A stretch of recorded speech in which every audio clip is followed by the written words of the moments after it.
Okay, we're live. Hi, this is William Ramsey. Welcome to William Ramsey Investigates. On today's show, I have a very special guest, a returning guest. His name is Joseph McBride. We spoke uh, recently about a book he published in December 2021 titled Political Truth, the Media and the Assassination of President Kennedy. But we're going to talk about another book he published in 2021. Title of that book is Billy Wilder, Dancing on the Edge. And it's a very thorough, detailed study, memoir about really an important director of so many important films, Double Indemnity, Some Like It Hot, very important cultural films. But I got a lot of background I didn't know about that. I know my parents love his films, so I've seen them in black and white, but I didn't know he had a really fascinating background. And we're going to learn more about that. But Joseph McBride is an American film historian, biographer, screenwriter, and professor in the School of Cinema at San Francisco State University. He's published 24 books since 1968, including acclaimed biographies of Frank Capra, John Ford, and Steven Spielberg. He's done a number of inquiries into the JFK assassination, which we talked about last time. And he had definitely novelist Thomas Flanagan in the New York Review of Books called McBride's Wide Knowledge of American Social History, which informs his work in the JFK assassination and in this book. But he's also written, I'm not going to list all of his books, but a few of the other titles are Whatever Happened to Orson Welles, A Portrait of an Independent Career, The Whole Darn Human Comedy, Life According to the Coen Brothers, Frankly, Unmasking Frank Capra, and then another biography that ties into this book, character and filmmaker I didn't know much about, but the title of that book is How Did Lubitsch Do It? And Lubitsch ties in as an acquaintance and friend of Billy Wilder, which we can find more about that. But those are just some of the books of his long career. And this book, he can talk about that, but he has a signed picture of Billy Wilder in it. But I'm delighted to have him back. So Joseph McBride, welcome back to the show. Thanks for agreeing to the interview. Thank you, William. It's good to be back with you. And thank you for mentioning those books. I had 4 books out since October. It's been a busy period for me the last 2 or 3 years. The Wilder book was long in the works, as was Political Truth. And the Wells book I did an epilogue to a book I published earlier. It's the first time it's in paperback. And the Coen Brothers book is partly new and partly based on a long essay I did on them in a book 5 years ago called Two Cheers for Hollywood. It's a collection of my short work, but I wanted to spin off the Coen Brothers into their own book. But Wilder has always been one of my very favorite directors, and I've admired him. I've been writing about him for more than 50 years now. My first article about him was published in 1970 in Film Quarterly with my collaborator Michael Wilmington, who died recently, and Mike and I were writing articles on films together, and we did a piece called The Private Life of Billy Wilder, which was a career overview, and we were quite young when we wrote it, but I still think most of it holds up pretty well. And so I've been following him all those years. I did an essay in 1972, 73 on his film Avanti, which I like very much, which was underrated. And also Mike and I reviewed Private Life of Sherlock Holmes, another film that was, these films are beloved by Wilder fans, but they were not popular at the box office because he was, in his later work, he was known earlier for being very acerbic and sarcastic, hard-edged social satirist, but he made some romantic comedies. He was trying to emulate Lubitsch, his mentor, and they weren't totally successful until he made Avanti, which I believe is one of his best films. And it says here, wasn't he the director that got to film the alleged atrocities at Auschwitz? Well, first of all, those weren't alleged. They were real atrocities. He didn't film them per se. He worked on a film called Death Mills, which the U.S. Army did right at the end of World War II. Wilder was assigned to the army in Germany to handle the denazification of the German film industry. He was supposed to sort out the Nazis from the non-Nazis. And that didn't pan out because the Americans were trying to kind of play ball with a lot of the former Nazis especially in the intelligence agencies after the war. So we didn't denazify as thoroughly as we could have. But Death Mills was a film that another director had put together, and Wilder did some re-editing and rewriting of the dialogue, actually the narration. And it shows a number of death camps.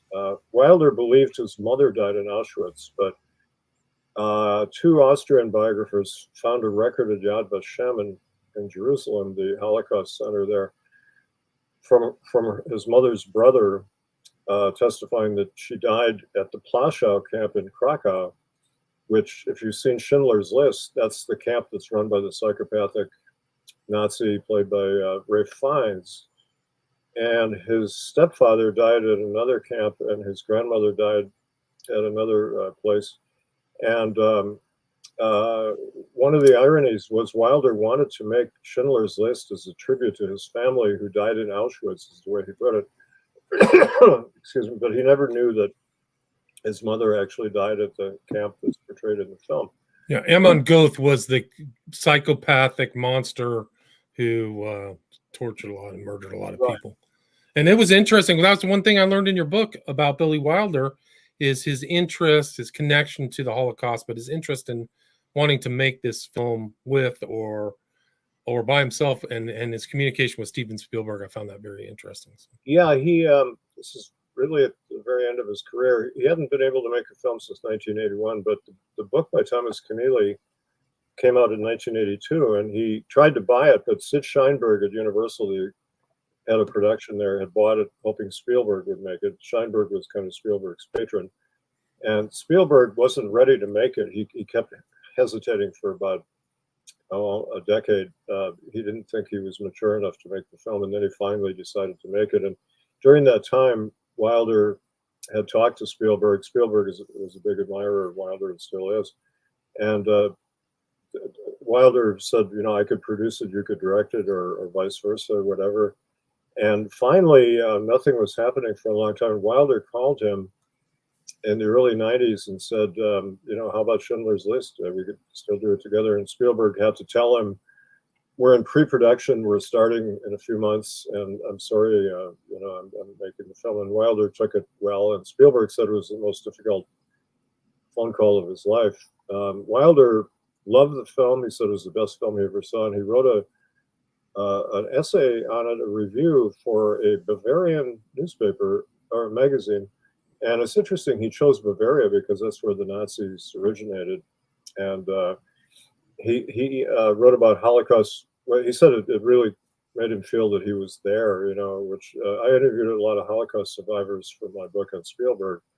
And that's what they all told me. They told me two things. Every 35 Holocaust survivors said that it made them feel like they were back in that time and place, which is a high compliment for a filmmaker to do that. But they all said the only flaw they saw in the film was that Amon Goeth was played by an actor who was handsome, and he was not a handsome man. He was ugly and grotesque. And I think Spielberg cast Ralph Fiennes, aside from the fact that he's a very good actor, but he wanted to make him more humanized so you could understand him, his evil.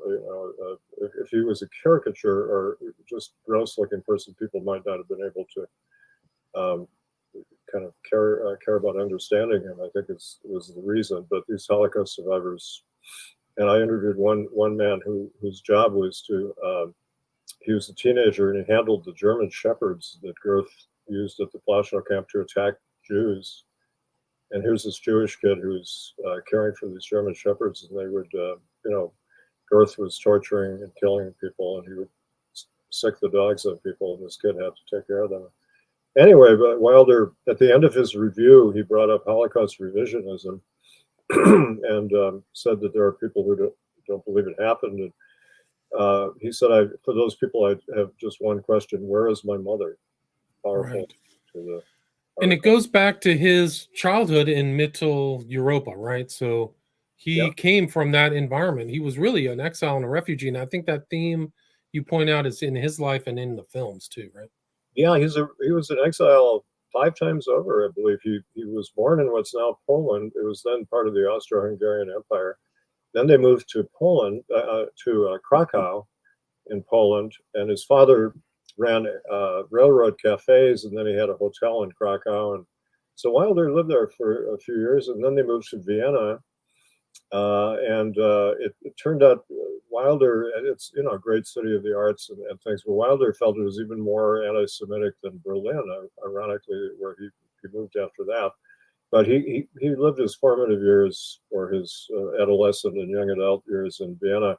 He started working for a newspaper and magazines there, and there's a whole book of his Vienna journalism published in German that I read, and then there's a book of his German journalism, separate book, and it's very interesting stuff. And since I'm an old journalist and I like to follow an artist's progression and growth, I really studied his journalism to see how he developed as a writer. He always thought of himself primarily as a writer, but also there are seeds of his later films in some of the articles. Like he was very enamored of a girls' band and dance troupe called Tiller Girls, came from England to Vienna, and he met them at the train, and he wrote this glowing, kind of heavy-breathing article about them.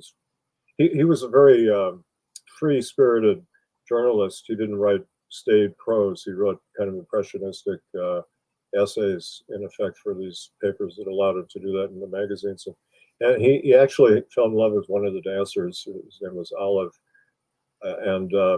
Then he got to Berlin because he was a big fan of American jazz. He was a fan of American movies, American jazz, like a lot of Europeans were in those days. And Wilder loved Paul Whiteman, the American band leader, who he's a white band leader, but he kind of popularized jazz with white audiences and crossover.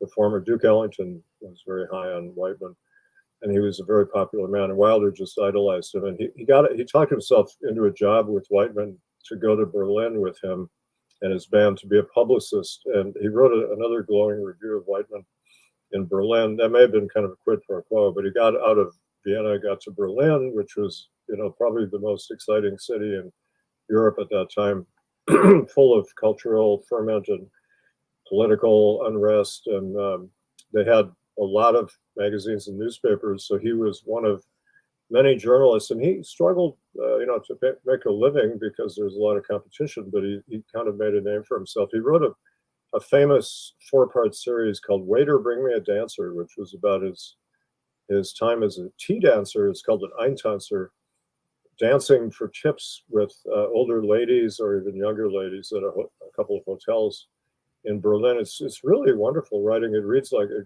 film, and it could be a film. And he told me it was partly fantasy, partly fictionalized, partly real.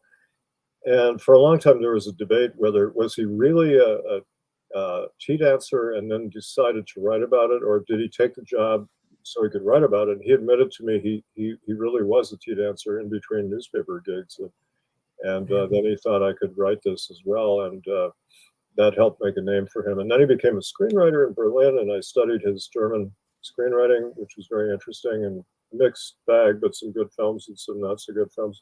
And then he came to America when Hitler took over. He went to France first. He spent a year in Paris.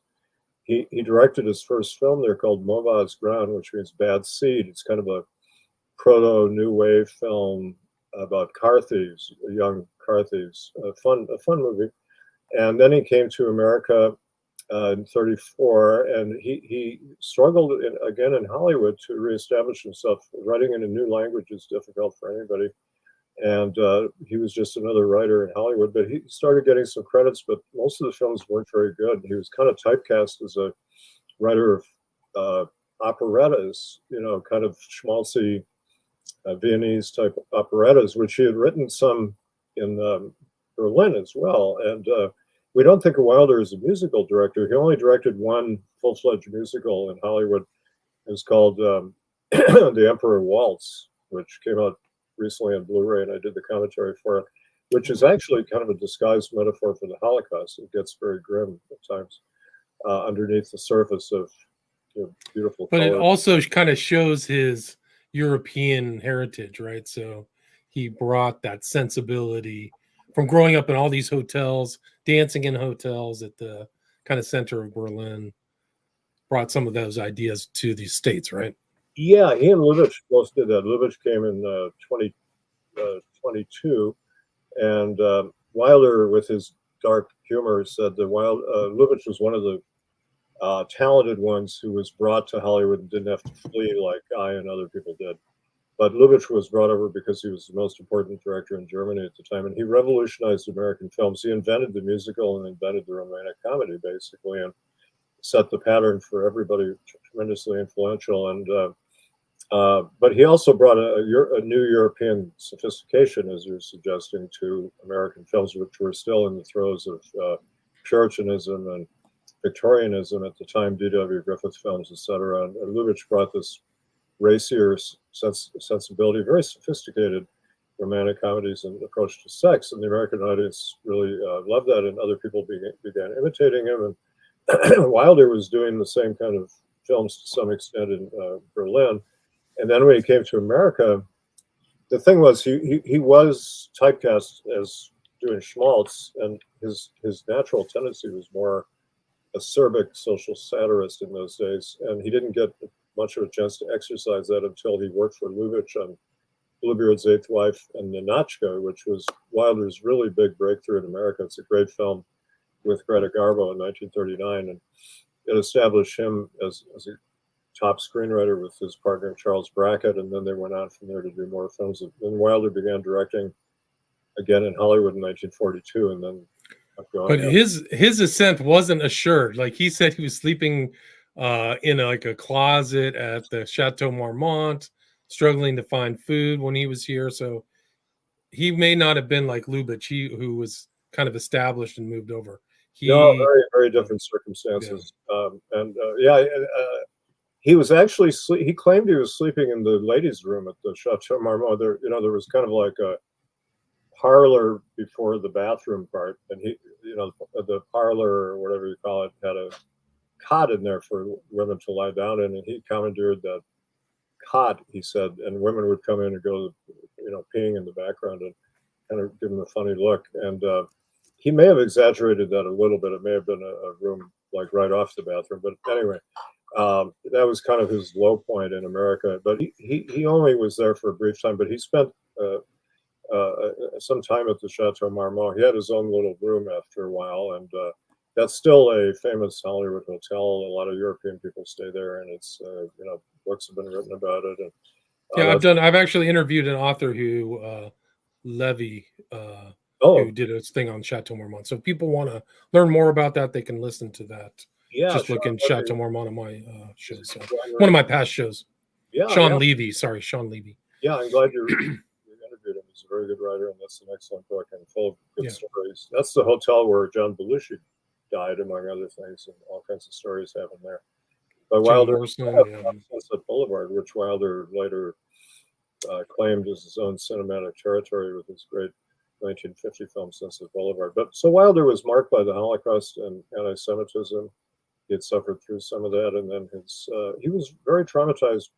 In 1935, he had scraped together some money as a screenwriter, and he went to Vienna to see his mother and stepfather, and he tried to persuade them to move to America because he knew as a journalist that Hitler was on the rise and he would take over Austria, which happened not too long after that. But the mother and stepfather were older, and they were kind of set in their ways, and he couldn't persuade them to leave, and he felt terrible about that. And he felt guilty about it when the war came, and knowing that he didn't know what was happening to them, and he felt a sense of survivor guilt, which never left him, and that permeates his films to some extent. There are echoes of the Holocaust in a number of his films. And the dark side of human nature, that's one of the most important things about his work, is that he was a great comedy director, but he also dealt with, he made dark comedies, he made heavy dramas, he made black comedy, all kinds of films.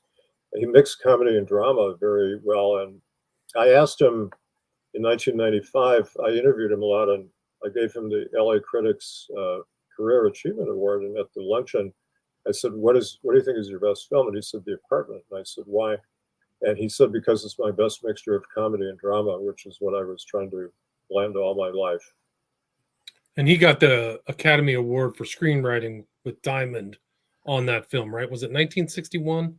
1960, they got the award in 61 with I.L. Diamond for writing it. And then he also got Best Director and Best Picture as producer. So he was the first person who got 3 Oscars for one film for those 3 key categories. And 8 people have done it since, but he was a groundbreaker. So that was kind of the summit of his success. Although his film, Irma la Douce in 1963 was his most popular film at the box office.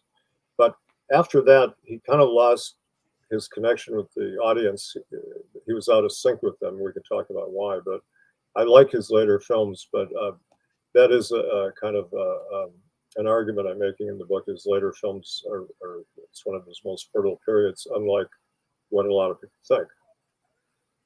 Right. And he had an interesting arc because he was writing all the time, and he meets up with kind of the opposite of kind of a polar opposite of him in this Brackett character, who's a wealthy, blue-blooded, white Anglo-Saxon Protestant.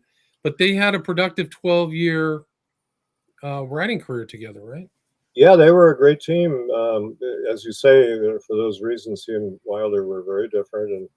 And when Brackett's diaries were published recently, and they were a bit shocking because it revealed a strong streak of anti-Semitism in Brackett, being a WASP. He looked down on Wilder as a European Jew, and he thought he was not as well educated as him. And Brackett went to Harvard, etc. There was a real social disdain that he had, and he didn't like some of Wilder's habits, like he was kind of a playboy, and he was a wisecracker, and he would pace up and down in the office. He was a very restless man his whole life, and I think that's part of being in exile. You never sat down. Jack Lemmon said, if there's a picture of Wilder sitting down, it should be in the Smithsonian because it's probably very rare. But Brackett didn't like that Wilder had, when he walked around, he would have a riding crop or a whip.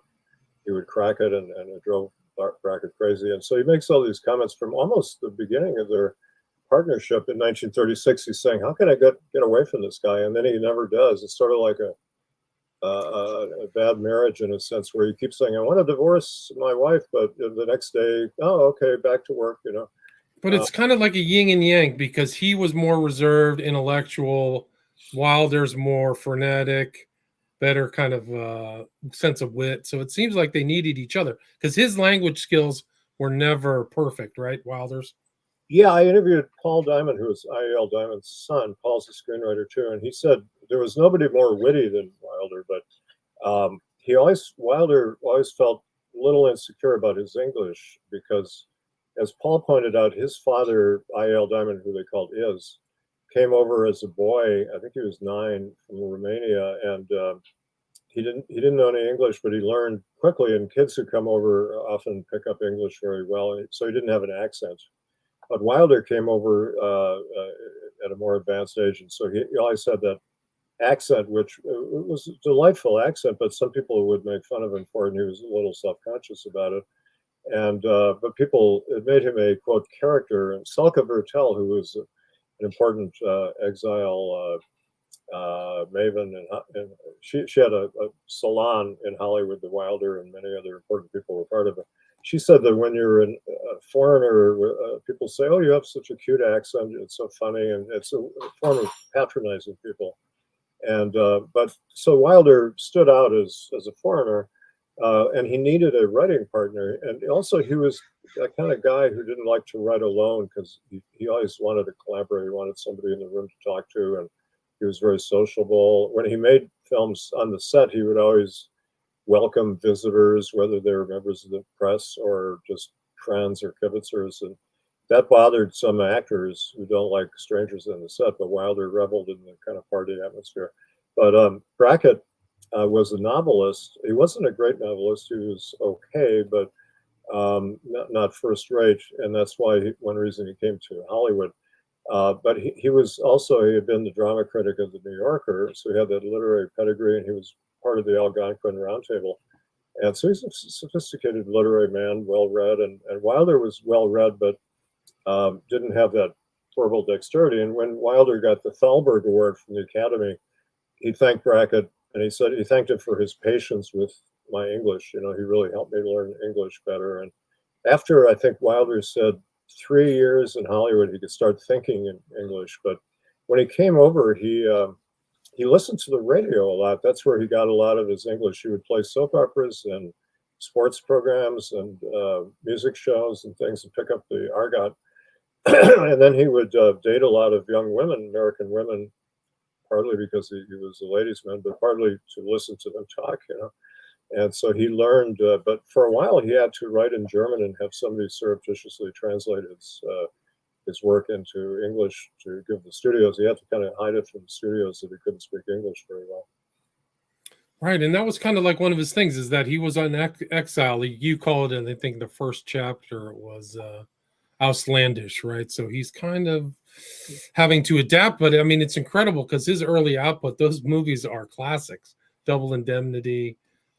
People are still watching that today. I mean, and I think one of the things you mentioned in your book too is he was very self-conscious about not getting typecast, right? Like he didn't want to just be like a Hitchcock or something like that, right? Yeah, he told me, he said, I really admire Hitchcock, for example, but he usually makes the same kind of film. And he said, I wouldn't be happy doing that because, Wilder was very peripatetic and had a lot of interests. And so he said also, if I feel bad, I'll make a tragedy. If I feel good, I'll make a comedy. And or maybe it was the other way around. I forget. He was paradoxical, but he liked to make a different blend of moods, and sometimes in the same film.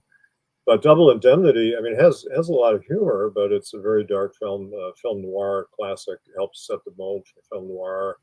It's a murderous couple, but there is humor in it.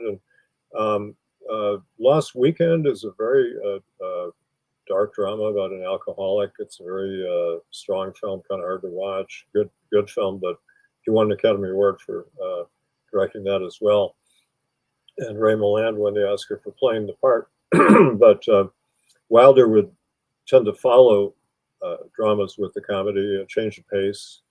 And Sunset Boulevard is, funny but a tragic film as well. And so he was all over the map in terms of the kind of films he made. And he liked different genres. I mean, he didn't do all the genres.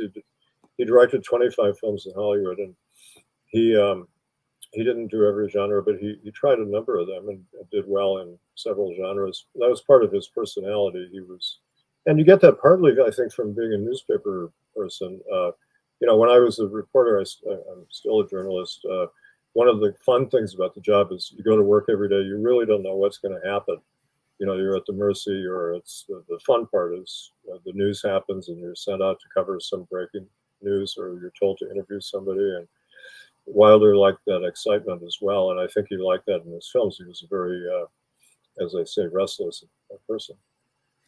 Right, and he had people said part of his character, he was a quick-witted person, but he could also be acerbic and kind of dress people down a little bit too, right? Yeah, he had a sharp tongue, and he sometimes could wound people with his wit. I saw him exploded a bunch of paparazzi once in Hollywood, and he was quite harsh with them. They were just trying to take his picture, and they were actually being kind of nice. Sometimes Hollywood paparazzi can be very obnoxious, but these people were being nice. But he was late for an appointment. This is after our LA Film Critics Award show. He thought it would be over before it was, but it dragged on, as these things tend to do. And while the producer of Pulp Fiction was getting his award and going on and on and on, Wilder was muttering under his breath next to me, "That son of a bitch," goddamn son of a, And he kept getting anxious about going, and so I helped him through the lobby. I mean, to navigate his way through the crowds. And it turned out he had a 4:00 meeting with somebody he thought might give him money to make a film. So he was naturally anxious about that, and he hadn't made a film for a while. And so he really didn't want to pose for photographers, so he really snapped at them, and it was kind of stunning.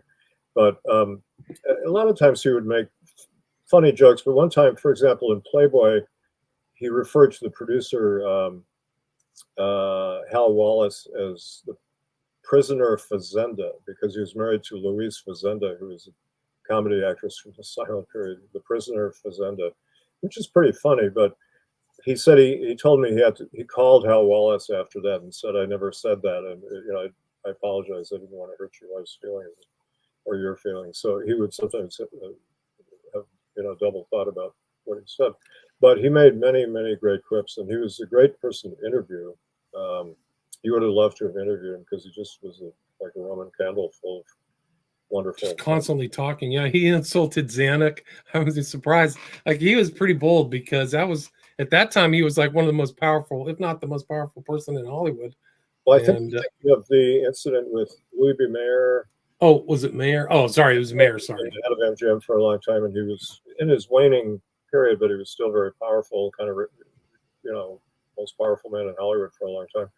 And Wilder showed Sunset Boulevard to a few people at Paramount, and Mayer saw it. And Wilder came out into the lobby, and Mayer was standing there with a bunch of his stooges, and he was saying, "Oh, that son of a bitch Wilder, he was floating in the water, and we put out our hand to pull him off out of the water, and we gave him a place to live, and we gave him a job, and we saved him from Hitler and all this." And Wilder claimed that Mayer said he should be deported for making this film, for biting the hand that feeds him. And then Mayer saw Wilder standing there, and Wilder said, "Mr. Mayer, I'm Billy Wilder. I made this film. Fuck you, Mr. Mayer," which was a very bold thing for a filmmaker to say, especially an immigrant filmmaker. And also at that time, Wilder was opposing the Hollywood blacklist, which was rampant at that time from 47 onward. And the Brackett book makes it clear that's why they actually broke up. And that was sort of unclear until the diaries came out, that they had disagreements. Like, for example, Brackett didn't want to work on Double Indemnity because he thought the James M. Cain novel was too sordid. So Wilder got Raymond Chandler to work on it. But the real reason was Brackett actually approved of the House Committee on Un-American Activities, forcing people to say if they were communist sympathizers or communists. And Wilder thought that was against the First Amendment. He, as an immigrant, he believed very strongly in the Bill of Rights and the Supreme Court. He said it was the most important thing about America. And I wonder what he would say today. But Brackett, and he got into big arguments about Dalton Trumbo refusing to testify, etc. And Wilder said at that time, I don't want to work with you anymore, And but they still did Sunset Boulevard. I guess they had one more film they wanted to do, and they had a hard time breaking up. And then Wilder just said, that's it. And Brackett acted surprised, even though there've been many warnings where Wilder said, "I want to be more free. I want to do certain films that you don't want to do." And he warned him, and then they broke up, and Brackett was really kind of bereft after that. And Wilder worked with a number of different writers in the 50s until he found Diamond, and they were really simpatico. They were both European Jewish refugees, and they both had similar sensibilities, and they talked the same language, and they were had similar senses of humor. Diamond was more of a comedy writer. He came from screenwriting and review writing. He wrote the School of Reviews for Columbia University for 3 years, and they were so good that they were reviewed by the New York Times, and they gave him glowing reviews, and that's how he got to Hollywood. And so he wasn't a literary man like Brackett, but Wilder by that time was, a master of screenwriting, and Diamond had a lot of experience as a screenwriter, so they worked really smoothly together. And all of Wilder's screenplays with both collaborators are masterpieces of structure and construction, which William Goldman said screenplays are structure. That's the most important thing about a good screenplay. And they really work well. Like, you plant something early in the film that pays off later, maybe up 2 or 3 times, and then it pays off in a grand way at the end. They're very carefully constructed. Not only the great dialogue, but the great storytelling skills. And so he and Diamond were like brothers, kind of, he called them. And Wilder didn't want his scripts changed. He didn't want improvisation or anybody to adjust the dialogue, right? They were very strict about that. And Wilder, some actors didn't like that. I mean, like Shirley MacLaine came from the more modern school of the Actors Studio and stuff, and she liked to improvise. And he wouldn't let actors improvise. As Diamond said, if you ever listened to actors talk, you wouldn't let them improvise. And because both of them said, if you spend 6 months in the office writing the dialogue, an actor on the spur of the moment is not going to come up with a better line.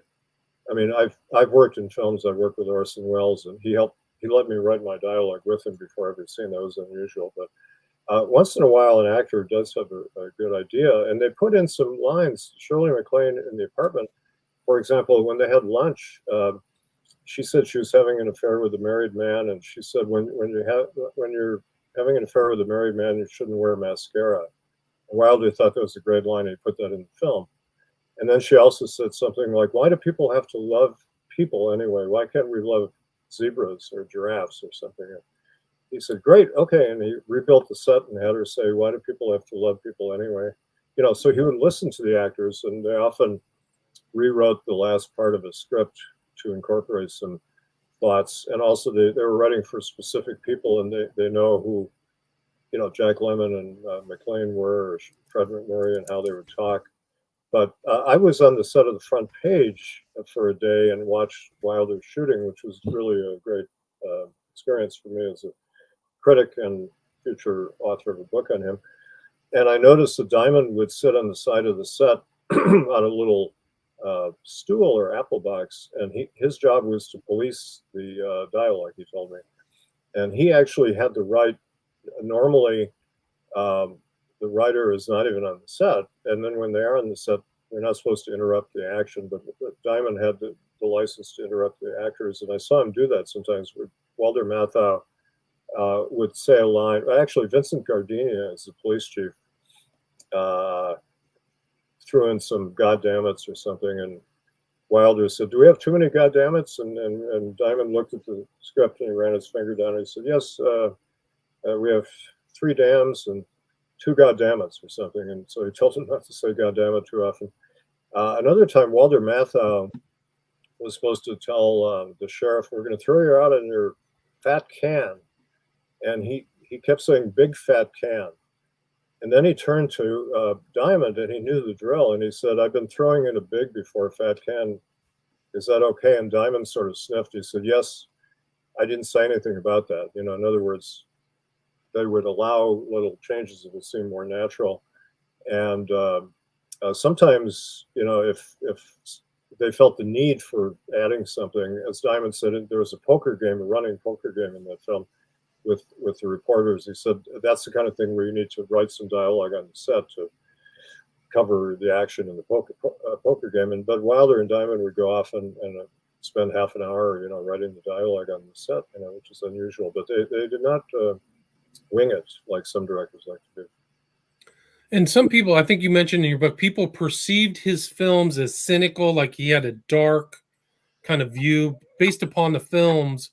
But there's a counterpoint or countervailing point that he was really a moralist. So he was exposing these foibles, human foibles. What's your thoughts on that? Yeah, that's a big theme of my book. I'm glad you brought that up, William, because I wanted to counter, you know, one reason I write books is usually because there's some injustice that's been done. Somebody's been underrated or misunderstood for years. And even a great director like Wilder is somewhat misunderstood by certain people.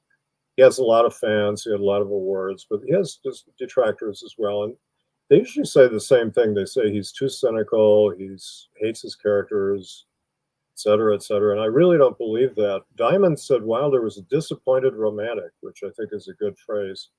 And he said he was like Arthur Schnitzler, the Viennese playwright who wrote La Ronde, and he wrote the novel that Eyes Wide Shut is based on. Dream story, Traum Novelle. He was a trenchant observer of sexual mores. He was considered scandalous in his time, but he was very ahead of his time and a very good writer. And Diamond thought that Wilder was like Schnitzler because he had that Viennese bittersweet quality to his work, and he really understood people. And I don't think Wilder hated his characters. I think there are a few characters, very few actually, in his films who are really loathsome villains. Fred McMurray in The Apartment is a pretty unredeemable character, the way he exploits Shirley MacLaine and other women. But again, there's a moralism, and I find that in Lubitsch too, that both Lubitsch and Wilder are moralists, but they're against conventional morality. There's a difference, I think. And in Noel Coward's Private Lives, there's a line that I like where Amanda mentions morals, and somebody said, "What do you mean by that?" Because they're very sophisticated characters, and she says, "Morals, what one should do and what one shouldn't do." And I think that's what Lubitsch's films are about: how men should treat women and how women should treat men. Underneath the jokes and all that, that's a serious underpinning of his great films like Trouble in Paradise and Designed for Living and Shop Around the Corner, etc. And then Wilder's films, The Apartment is it's a morality play, but it's not one thing Lubitsch does. He's in favor of adultery a lot of his films, which is kind of an un-American attitude. That's not what you usually see in American films, because has a European sophistication. He's not prudish, and he's in Europe sometimes marriages tolerate partners having something going on the side. It doesn't destroy the marriage, and it can enhance the marriage. And Lubitsch portrays that. And then Wilder has the same kind of attitude, but he also shows how people can really be hurt by people using them sexually. And one of the common themes in his films is the clash between casual sex and true love, or sex for money and love. A lot of his films deal with prostitution or various forms of prostitution. A man giving a woman money, who's his mistress, etc., or a man doing things for money, like in The Apartment. The Jack Lemmon character is like a pimp. He's lending out his apartment to his superiors so he can rise in the career. And Wilder, I guess, part of that stems from his experience as a tea dancer. He makes pains in that series of articles to say he never slept with the women, but who knows. But he also, when he went to high school, he said he would stare out the window at a brothel across the street all day long. And there was a prostitute who had red hair, curly red hair. They called her Red Fritzy, and he was really taken with her. And he saved up all his money to score with Red Fritzy once. And, this was when he was in high school. And he registered at the hotel under the name of one of his teachers he didn't like, which was a Wilder kind of joke.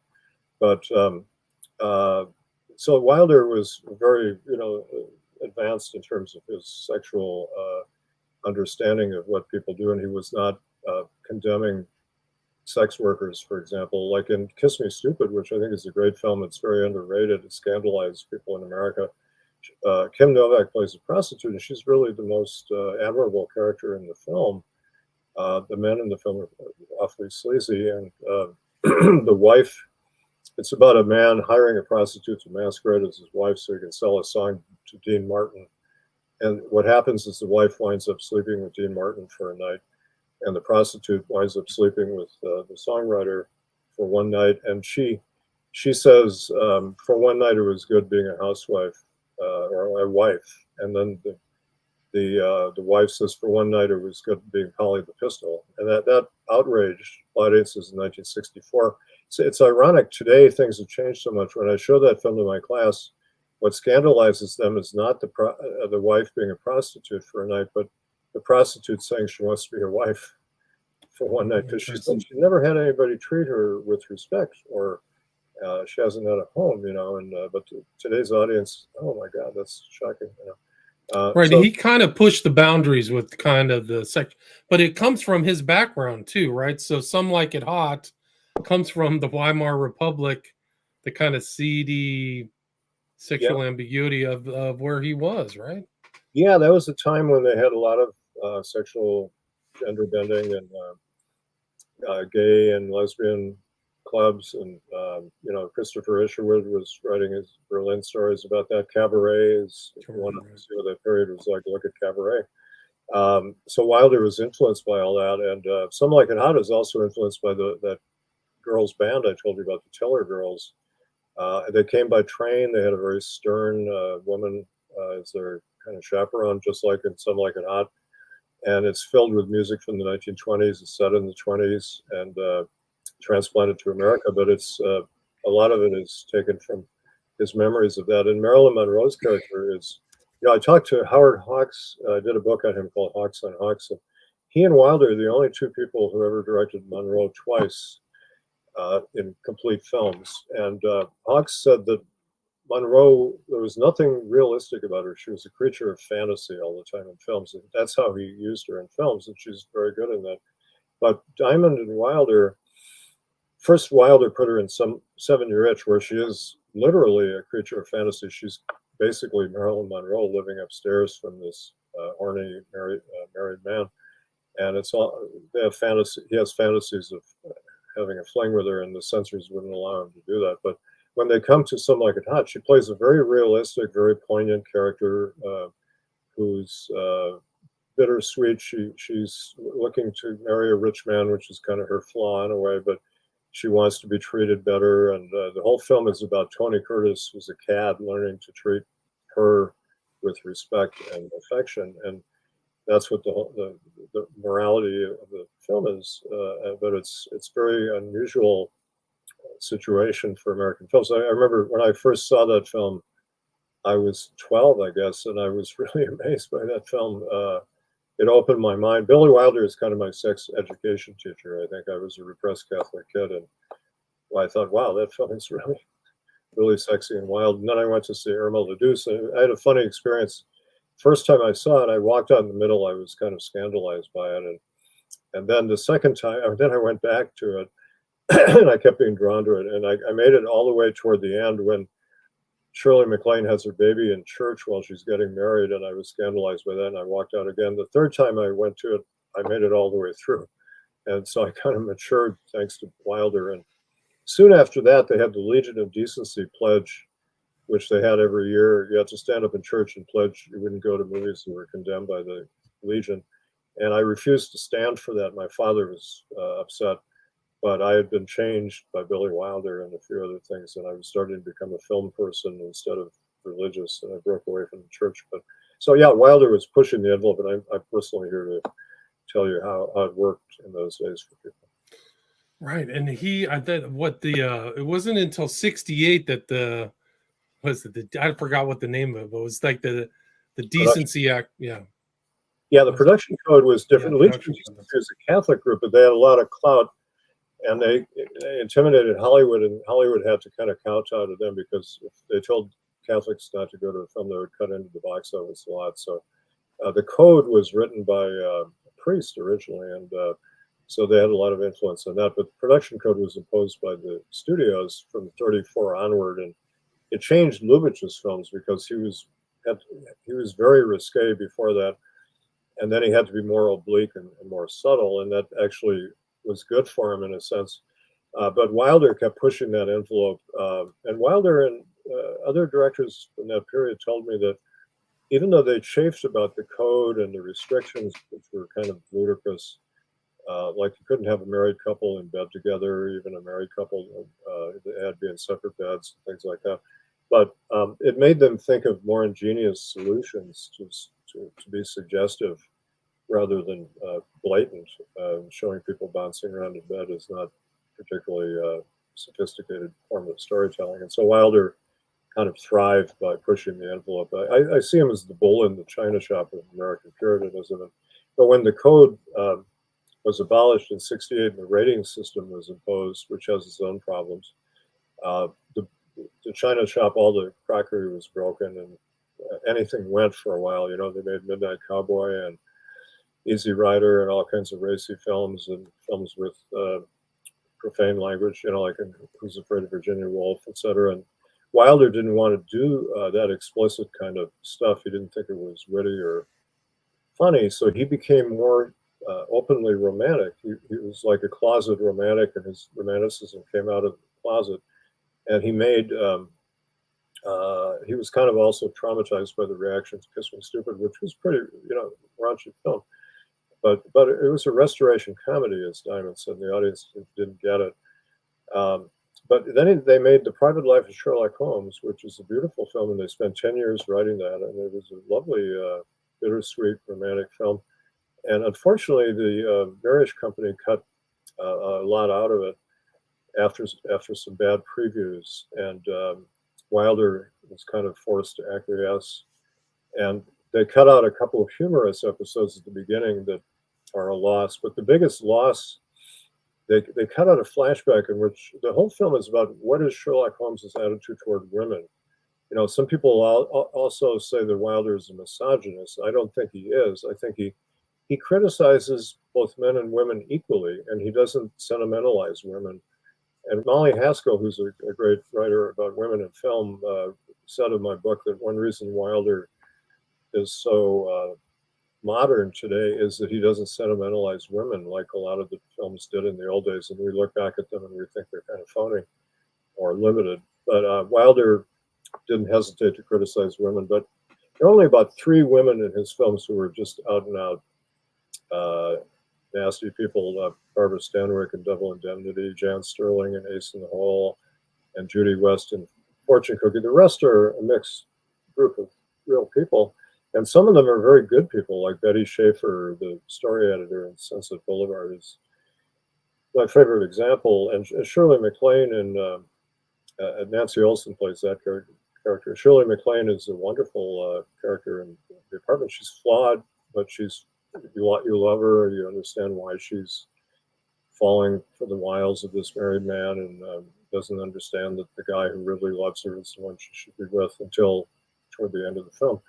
But she's a very real person. And when my students saw that film recently, they said, wow, that film is so modern. It's just like sexual relationships today. And they were really impressed. So that's kind of what Wilder brought to American films. Right. And you can just see that. You can see that kind of different mores, different sensibilities, definitely more European, breaking down the kind of Puritanism that lasted really to the 60s, I think. So, yeah, really fascinating.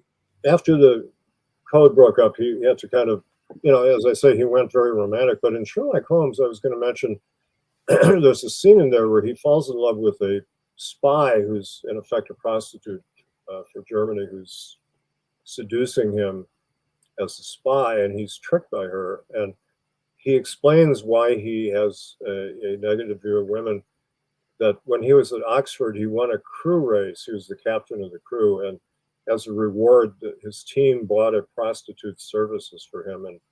And he had been worshiping from afar this beautiful blonde who would go to church with a bunch of other girls and things like that. He would see her from afar. And then when he gets the prostitute, he's very shy. And she turns around and she's the girl that he's been worshiping and idealizing. And that's a terrible shock to him. And he runs out. And Maurice Zolotow, who's one of Wilder's biographers, claimed that Wilder had a similar experience as a young man, that he was in love with a girl named Ilsa, who he had idealized. And then his friend said she was turning tricks in the local park. And he went there and was terribly disillusioned. But I asked Wilder about that, and he said, absolute bullshit, never happened. He said, as a young man, I wouldn't sleep with a prostitute because, you'd get syphilis, number one, and number two, I couldn't afford it. But he didn't actually deny the story, and actually the Red Fritzy story kind of belies the thing that he wouldn't sleep with a prostitute and didn't have the money. And he admitted to Kevin Lally, another biographer, that, I did date this girl, Ilsa, but I knew she was a hooker. It's a different version of the story, but something like that happened to him. And so that's a really tragic loss in Sherlock Holmes, that scene, which was very short. They could have kept it, is missing. I have a still from it in my book, Billy Wilder Dancing on the Edge. But then he did Avanti, which was a very romantic film about a guy who's sort of callous and just believes in extramarital sex without emotional entanglement. Jack Lemmon's character, an American businessman, what we call the ugly American kind of character. Wilder had a lot of them in his films. And he goes to Europe, he meets this young, attractive English woman who is more open about sexuality, and they have a romance, reenacting the romance of their dead parents. It's a beautiful, tender film that looks back to the traditions of Lubitsch and all that. But in 1972, the word romantic was kind of a dirty word. If people wanted to put you down, they'd say, oh, you're a romantic. Like that meant that you didn't understand life or something, because free love was the big thing. And Wilder was against that concept because he believed in emotions. And so that's why he's not a cynic or misogynist. He believes in people treating each other decently, and he cares about the emotions of both genders. And And also he's interested in things like cross-dressing and masquerading is a big theme in Right. You said masquerades is a very important theme, or people masquerades of the individual characters too, putting on kind of a masquerade. Yeah, there's so many instances. Almost every Wilder film is kind of a masquerade of some kind, or a con game of some kind, where people are fooling people by being something they aren't. And I thought about that for a long time, and then I realized, oh well, that's common to exiles. And I read a lot about exiles, and people say that when you're in exile and you come to a new country, you are masquerading whether you want to or not. And in fact, because you're adopting the language and customs of a new country, and sometimes the clothing or the jobs or whatever. And you have to do that to survive in the country. Some people are more able to do it than others, and some people resist it. But Wilder wholeheartedly became an American, but he was still a European. And his later work, when Hollywood was not financing him much, he became a European filmmaker again. And so he deals a lot with masquerading, but that also is a way in which he deals with people fooling people and exploiting people, and then getting their comeuppance. Fedora, his last good film, is all about masquerading. It's about an old actress who her face has become disfigured through plastic surgery, bad plastic surgery, and so she turns her daughter into a facsimile of herself and passes off her daughter as herself. And people marvel at how youthful she looks and all, but it's a terrible masquerade. It ruins this young woman's life. And it's a tragic film, and it's a dark film about the film business. And it's related to Sunset Boulevard, but even more tragic. And that's a fascinating film, flawed film, but fascinating. And he kind of had that whole theme of disillusionment as well. And some people, I think you compare him to Peckinpah in some ways, because as somebody who was contemporary, they had kind of a broken-hearted view of the world. Like, Yeah, this is how grim it can be. that's a good point. I said to Wilder once, kind of without thinking, I referred to cynicism in his work, and he says, "But if I'm cynical, what adjective do you have for Peckinpah pictures?" I thought it was a great line. That's his great wit. And I said, "Oh, I'm sorry, I didn't mean it that way. Cynical is just another word for realistic, isn't it?" And he said, "Yeah, every play by Ibsen was cynical, right? Every play by Strindberg was cynical." And what was the thing you were mentioning that? Oh, just like the broken heart, and also disillusionment. People got disillusioned with things, or they had to adapt to the corruption of the world and how they manage that. Yeah. Another critic had a good point. There was a broken heart in Wilder that he said made him very poignant, and he was not hard-hearted, cynical guy. His broken heart was constantly on display, and the characters' hearts are often broken because they either start out by being idealists, or they've been jaded, and then they succumb to love. He deals a lot with people who have the broken heart. And this critic was saying, I see the broken heart in Peckinpah on display, even though he was a very violent filmmaker. But the characters are fascinating because they're complex. But he said, I don't see the broken heart in, say, Robert Altman. A lot of modern filmmakers they're not as much into vulnerability as Billy Wilder was. And that's one of the qualities that I really love and admire about him. And you love a lot of his characters, and you understand them. Even a terrible person like Barbara Stanwyck in Double Indemnity, you sort of understand why she's doing what she's doing to get out of this bad marriage. She's going to kill her husband. But then Fred McMurray is a great piece of casting. He's a likable fellow, a kind of all-American guy. And Wilder had written, one of the interesting discoveries, I saw a film called Champagne Waltz in the 30s that Wilder had co-written.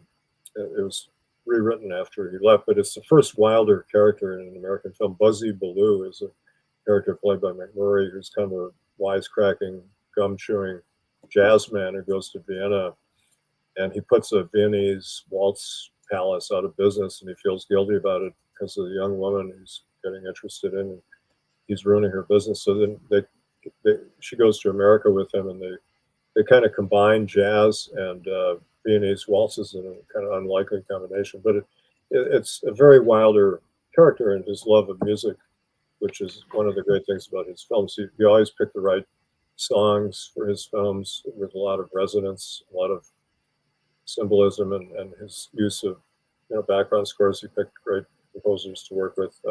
So the McMurray, he saw the darker side underneath the surface charm, and he used him in Double Indemnity as kind of a regular guy. We could all kind of relate to this guy, but he succumbs to lust, and he wants to outwit his father figure, who's great performance by Edward G. Robinson, who's a great insurance investigator. And McMurray, like a lot of people, thinks he can outwit somebody who's really brilliant, and then he fails. Although he does outwit him for a while. And it's really, as Wilder said, it's a love story between two men, not between the man and the woman. They have a murderous relationship, but he betrays his father figure, and it's a very poignant ending where they kind of express their love for each other in oblique ways. It's very, very moving film. Joseph, we are at about 60 minutes. Is there anything you'd like to add or anything I missed? I mean, really fascinating discussion and great book, very detailed. I learned so much it's over 500 pages, but Billy Wilder is really a fascinating figure. I didn't know his childhood background. I vaguely, I knew he was from Germany, but I didn't know a lot of the details about that. But what would you like to add? I really like to go into the backgrounds of characters. I've done that with Spielberg and Lubitsch and Ford and Wells. And one thing I'll say is Wilder's German films are not seen very much, and some are really hard to see. I had to go to Germany to see some, and some you can get copies, through the collector network. But he did a marvelous film called People on Sunday in Germany. He was the main writer on that, and it's kind of a neo-realist film about ordinary people on a bittersweet weekend jaunt. And they cast non-actors for their roles. It's really a terrific film, and Criterion has a disc of that. And then he did Emile and the Detectives, which is based on a children's novel that's very good about a gang of children who outwit a crooked adult. And there have been several versions of that. Wilder's is really terrific. And then he did a film called The Blonde Dream, if anybody can dig that one up. It's just a very moving film. It's a mixture, like when he was in Germany, the head of the UFA company was a Hitler sympathizer, and he made them put in sort of conformist elements and songs extolling conformism and how we're all happy even though we're poor and all this kind of nonsense. But the main character is a woman who wants to go to Hollywood, and so this fascinating scene Lillian Harvey plays, and she's marvelous. She goes to Hollywood in a dream sequence, and it becomes a nightmare for her. It's kind of like Sunset Boulevard, where the men treat her really badly, and this is so contemporary because it's just like the Me Too movement in Hollywood. And she winds up staying in Germany, which is kind of a depressing ending, but it's a very interesting film. She has some very beautiful songs in the film. And so he did some good films. He made another one called Scampolo, which is A Girl of the Streets, a good film. And Dolly Haas is very much like Audrey Hepburn, who Wilder directed later. So it's worth exploring the more obscure Wilder films. So I really paid attention to all those films that he wrote before he became a director, which, you don't really understand him if you just look at the films he directed. You have to understand, okay, how did he get to be that very assured guy when he started directing in Hollywood with the major and the minor? He was already very accomplished, and how did that happen? And I delve into that. I find that really interesting. I think most people like to know that. I did, for sure. I was interesting. I was looking at the movies he had made and checking on YouTube. So I saw some of them. One was was it Weekend? I forgot what it was, about a weekend with a guy and a girl. That's on YouTube. So some of it is Sunday, I think, is the one. Yeah, it's a weekend. It's in the Wannsee district of Berlin, which is kind of the resort area. And one of the chilling things about that film, that's where the Holocaust was planned at the Wannsee Conference in 1942. There have been two movies about that. It kind of, our knowledge of what happened to Germany shadows some of those early films. Wilder made a great film in 1948, which most people don't know about, called Foreign Affair, with Jean Arthur and Marlene Dietrich and John Lund. It's about an American congresswoman who goes to Germany, and she's kind of like Sarah Palin, a conservative, prudish congresswoman, investigating the morale of GIs who are all, fooling around with German women and selling stuff in the black market. And Wilder has a very tolerant attitude toward a lot of that, and the Congresswoman is sort of opened up by it. She's like one of his ugly American characters who becomes her deeper feelings come out, and she falls in love with this GI who's kind of fooling her, and it's a marvelous film that Wilder and Brackett did. Brackett was nervous about the subject matter. That's one of the really edgy political films that Wilder made that got some criticism for them. But today it looks very refreshing. It's so realistic and so truthful about the post-war period and all the corruption that went on. Right. Yeah. Excellent book. Really fascinating. And you can tell your knowledge of the film industry, and you bring in so many of these other characters that I know about. Isherwood, Sturgis, that really makes for a great read, great history book as well, cultural book. Where's the best place to get this book, Billy Wilder, Dancing on the Edge? Well, it's from Columbia University Press. You can buy it on their website, or you can get it from Amazon or Barnes & Noble. And it's been available since October. And bookstores, there aren't too many bookstores left, but they have it in some bookstores. But you know, Columbia University Press website is a good place to get it. Or whatever. So and then Joe, sorry, please continue.